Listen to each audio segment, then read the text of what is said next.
Hello everyone. तो मेरे एक स्टूडेंट ने कुछ क्वेश्चन पूछे थे बोर्ड एग्ज़ाम से रिलेटेड। उसने कहा सर कुछ क्वेश्चंस हैं जो हमसे बन नहीं रहे हैं, वो क्वेश्चन का आंसर बता दीजिए। देखो क्वेश्चन क्या था। क्वेश्चन था, ये क्वेश्चन आता है कारण बताओ। क्या है क्वेश्चन? क्या आता है? कारण बताओ। बोर्ड एग्ज़ाम में आता है क्वेश्चन, आता है कारण बताओ। हमें कारण बताना होता है। तो क्वेश्चन क्या था कि एथिल एमीन, एथिल एमीन जल में विलेय है जबकि एनिलीन नहीं। अच्छा, एथिल एमीन में देखें क्या होता है, क्योंकि दोनों में ही NH2 ग्रुप लगा होता है। क्या लगा होता है? दोनों में ही NH2 ग्रुप लगा होता है। एथिल एमीन का फार्मूला देखें तो C2H5 NH2 ग्रुप लगा है इसमें भी। और इसमें देखें तो एनिलीन में भी एनिलीन में भी NH2 ग्रुप लगा होता है। तो हमें यही बताना है कि जबकि एथिल एमीन और एनिलीन में दोनों में क्या होता है, NH2 ग्रुप लगा हुआ है, लेकिन एथिल एमीन हमारा क्या है, जल में विलेय है, जबकि एनिलीन जल में विलेय नहीं। इसका कारण बताना है क्यों नहीं है। तो देखो सीधा सा कारण है कि जो एथिल एमीन होती है, एथिल एमीन क्या करती है कि ये जल से हाइड्रोजन बॉन्ड बना लेती है। क्या करती है? जल से हाइड्रोजन बॉन्ड बना लेती है। जबकि एनिलीन क्या करती है, एनिलीन उच्च अणुभार की वजह से, एनिलीन का अणुभार क्या होता है, ज़्यादा होता है। तो एनिलीन उच्च अणुभार की वजह से हाइड्रोजन बंध बनाने में असमर्थ है, हाइड्रोजन बंध नहीं बना पाती है। इसका मेन कारण क्या है? हाइड्रोजन बंध। यानी ये अंतरा आणविक हाइड्रोजन बंध बना लेती है। क्या बना ले? अंतरा आणविक हाइड्रोजन बंध। एथिल एमीन क्या बनाती है? अंतरा आणविक हाइड्रोजन बंध बना लेती है, इसलिए ये जल में क्या है, घुलनशील है, विलेय है। जबकि एनिलीन उच्च अणुभार की वजह से क्या करती है, जल में हाइड्रोजन बंध नहीं बना पाती है जल से, इसलिए ये जल में घुलनशील नहीं है। तो देख लेते हैं कैसे होगा कि जो एथिल एमीन है हमारा, तो एथिल एमीन क्या करती है, जल के साथ में हाइड्रोजन बंध बनाती है। तो कैसे बनाएगी? जैसे ये हमारे पास N है, H है, ये NH2 हो गया, ये C2H5 हो गया। तो इसको हमने ऐसे लिख दिया, C2H5 ये हो गया हमारा, और NH2। अब ये जल के साथ में हाइड्रोजन बंध बना लेगी। क्या बना लेगी? जल के साथ में हाइड्रोजन बंध बना लेगी। तो हाइड्रोजन बंध को हम डैश डैश से क्या करते हैं, रिप्रेजेंट करते हैं।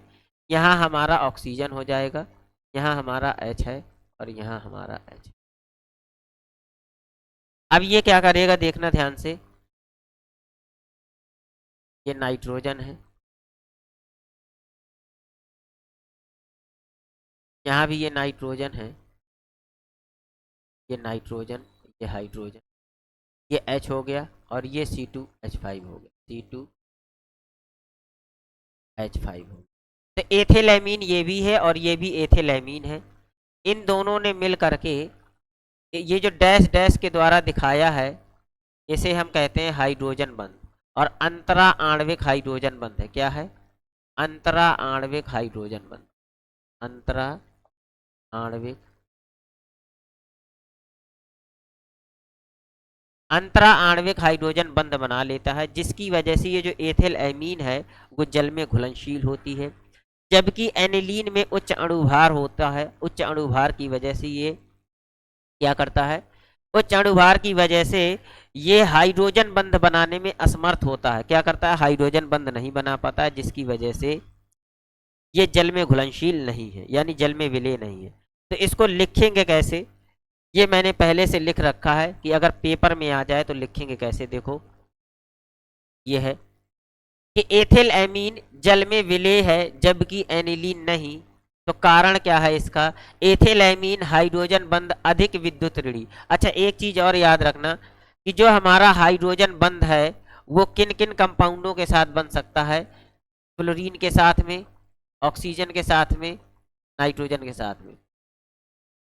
ज्यादातर जो हाइड्रोजन बंध हैं वो अधिक विद्युत ऋणात्मक, हाइड्रोजन के साथ में जब अधिक विद्युत ऋणात्मक परमाणु जुड़ा होता है उन्हीं के साथ में हाइड्रोजन बंध बनता है। तो फ्लोरीन हो गया, ऑक्सीजन हो गया, नाइट्रोजन हो गया, ये अधिक विद्युत ऋणात्मक, अधिक ऋणी तत्व होते हैं, इलेक्ट्रोनेगेटिव एलिमेंट होते हैं, इसलिए इनके साथ में क्या बनाता है, हाइड्रोजन बंध बनता है। तो देखो अधिक विद्युत ऋणात्मक नाइट्रोजन एटम से जुड़ा होता है, अतः एथिलएमीन जल के अणुओं के साथ हाइड्रोजन बंध बनाती है, इसी कारण यह जल में विलेय है। तो ये उसका एग्जाम्पल है। ये जो डैश डैश से दिखाया है हमने, ये जो डैश डैश से, तो इसे हम हाइड्रोजन बंध कहते हैं।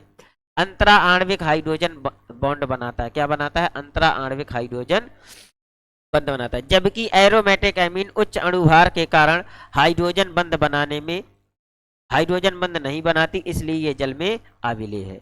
तो उम्मीद है आप लोगों के समझ में आ गया होगा। तो इसका मुख्य कारण क्या है, एथिल एमीन का जल के साथ में हाइड्रोजन बंध बनाना, क्या बनाना, एथिल एमीन का हाइड्रोजन के साथ,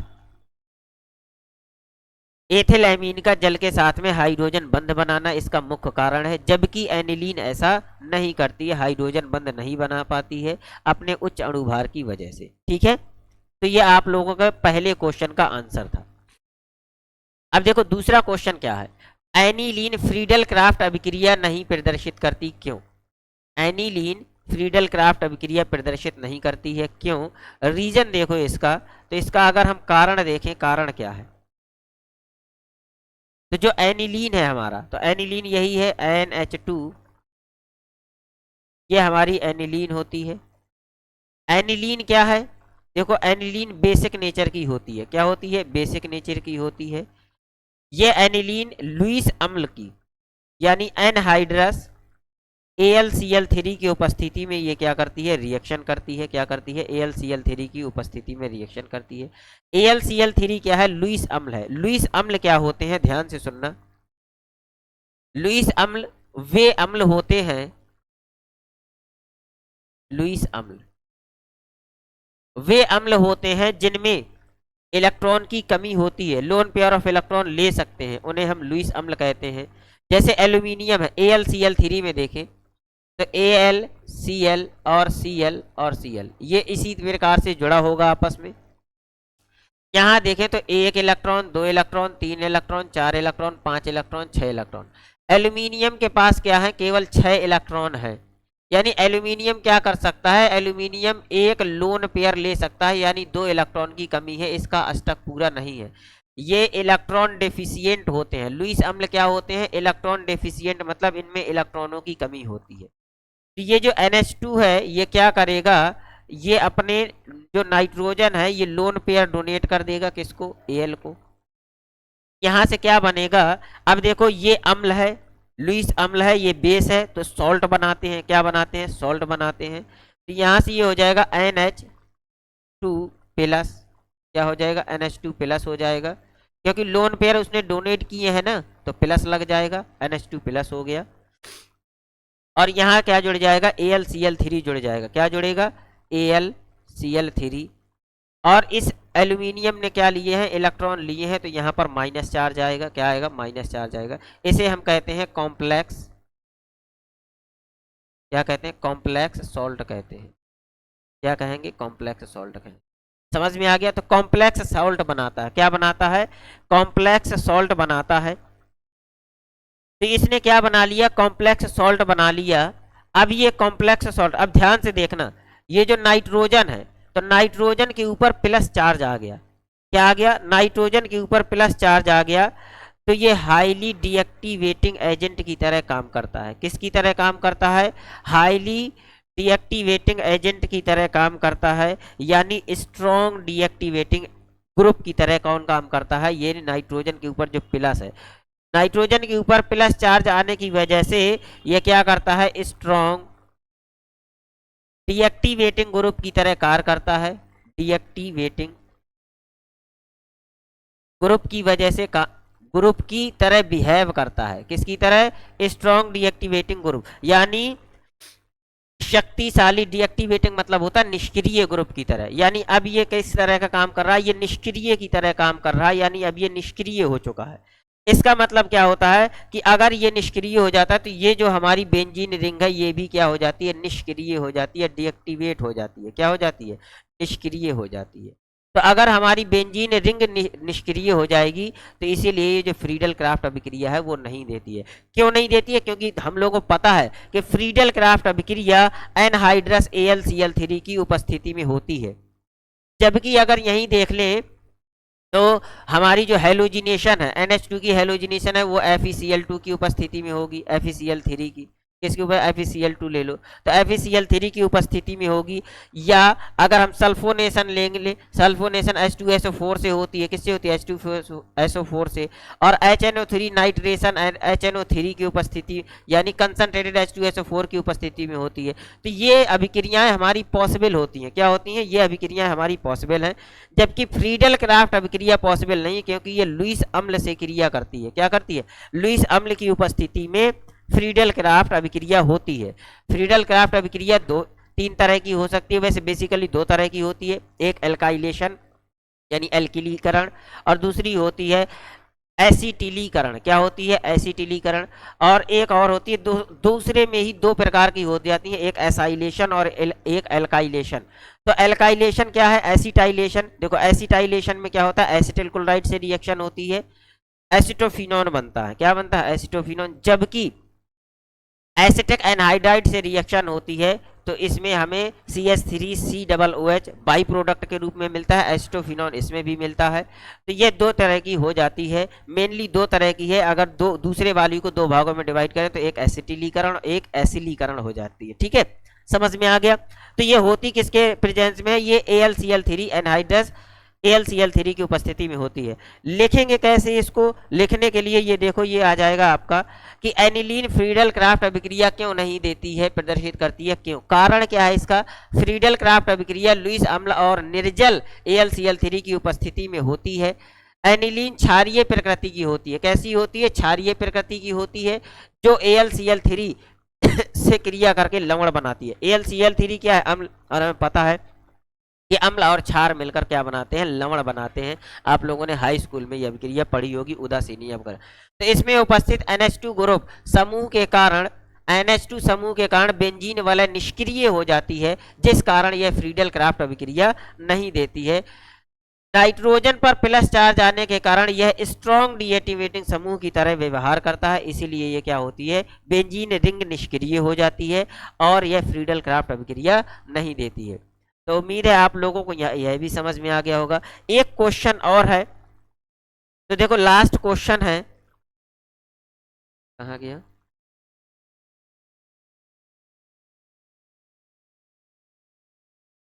हाँ, एरोमेटिक एमिनो के डाइजोनियम सॉल्ट एलिफेटिक एमिनो से प्राप्त लवणों से अधिक स्थायी होते हैं। यानी जो एरोमेटिक एमिनो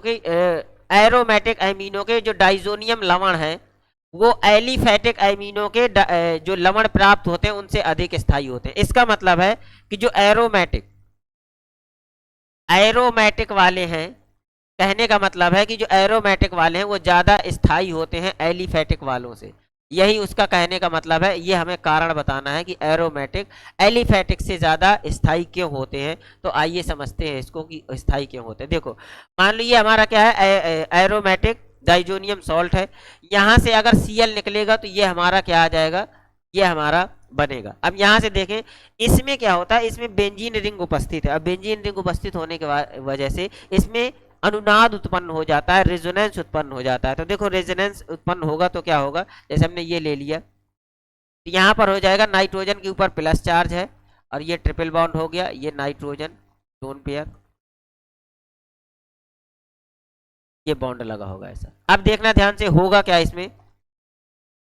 यहाँ पर क्लोरीन निकल गया ना, तो अब ये क्या करेगा? ये बॉन्ड यहाँ घूमेगा ऐसे, और इस पर अब जब पाई बॉन्ड यहाँ घूम गया तो इस पर इलेक्ट्रॉनों की कमी हो जाएगी। ये क्या करेगा? ये यहाँ घूम जाएगा। तो देखना क्या हो जाएगा? यहाँ पर हो जाएगा नाइट्रोजन, नाइट्रोजन के ऊपर प्लस चार्ज है और यहाँ डबल बॉन्ड हो जाएगा।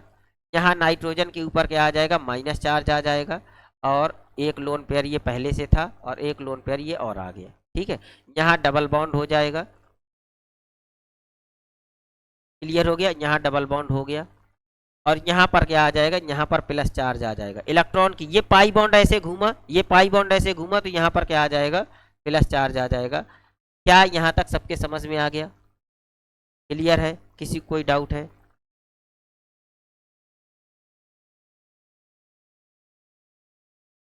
ठीक है, अब देखो क्या हो जाएगा इसमें, यहाँ देखें,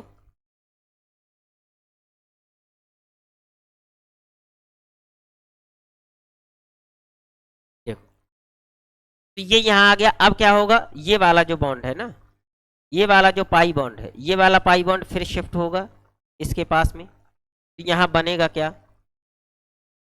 बन जाएगा हमारा, ये तो पहले से लगा हुआ है, जो जैसा है उसको वैसे रखो, उसको कोई भी डिस्टरबेंस नहीं देनी है, यानी डिस्टर्ब नहीं करना है। ये हो गया, तो यहाँ पाई बॉन्ड आ जाएगा, यहाँ प्लस चार्ज आ जाएगा, और यहाँ पाई बॉन्ड आ जाएगा। अब क्या होगा, अब ये पाई बॉन्ड फिर से घूमेगा, यहाँ घूमा। अब जब ये पाई बॉन्ड यहाँ घूमा, तब क्या होगा, ये नाइट्रोजन पर प्लस चार्ज लगा है पहले से, डबल बॉन्ड नाइट्रोजन और नाइट्रोजन, यहाँ डबल बॉन्ड लगा है, ये हो गया, यहाँ डबल बॉन्ड आ गया, यहाँ डबल बॉन्ड आ गया, यहाँ प्लस चार्ज आ गया, क्लियर हो गया। अब यहाँ देखें ध्यान से, तो इसमें क्या हो जाएगा, ये जो पाई बॉन्ड है ये यहाँ आ जाएगा, और ये वाला बॉन्ड फिर से यहाँ आ जाएगा। ठीक है, तो यहाँ पर क्या हो जाएगा, यहाँ पर हो जाएगा नाइट्रोजन प्लस, और ये ट्रिपल बॉन्ड हो जाएगा नाइट्रोजन, इसके पास एक लोन पेयर था वो ऑलरेडी है, यहाँ सिंगल बॉन्ड हो जाएगा, और यहाँ सिंगल बॉन्ड, यहाँ सिंगल बॉन्ड, यहाँ सिंगल बॉन्ड। तो ये क्या बन गई, यानी एरोमेटिक एमीन, सॉरी एरोमेटिक जो एमीन है वो क्या बना रही है, रेजोनेंस आ रहा है इसमें, क्या आ रहा है, अनुनाद।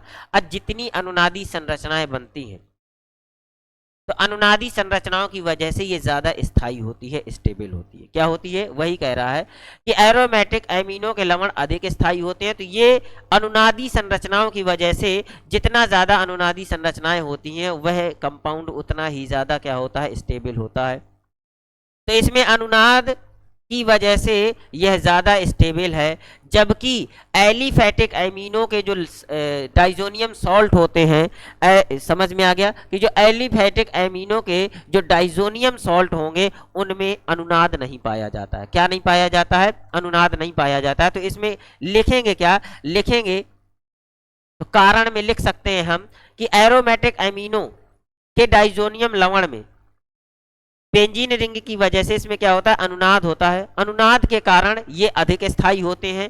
जबकि एलिफैटिक एमिनो में, बस इतना लिख देना कि एलिफैटिक एमिनो में से प्राप्त लवण जो होते हैं उनमें अनुनाद नहीं होता है। क्या नहीं होता है, अनुनाद नहीं होता है,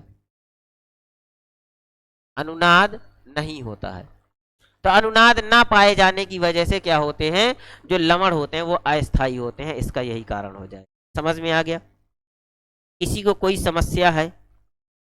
तो उम्मीद है आप लोगों को ये तीनों के तीनों क्वेश्चन समझ में आ गए होंगे, और अभी भी नहीं आए हैं तो फिर से बता देना, एक बार फिर से मैं कोशिश करूंगा, समझा दूंगा। ठीक है, वैसे उम्मीद है आ गए होंगे समझ में। ठीक है, तो मिलते हैं अब नेक्स्ट वीडियो में, और आप लोग बढ़िया से अच्छी अपनी तैयारी करते रहिए, बढ़िया से बेहतरीन पढ़ते रहिए, जिस सब्जेक्ट का पेपर हो उस सब्जेक्ट को ज़्यादा ध्यान दीजिए। ठीक है।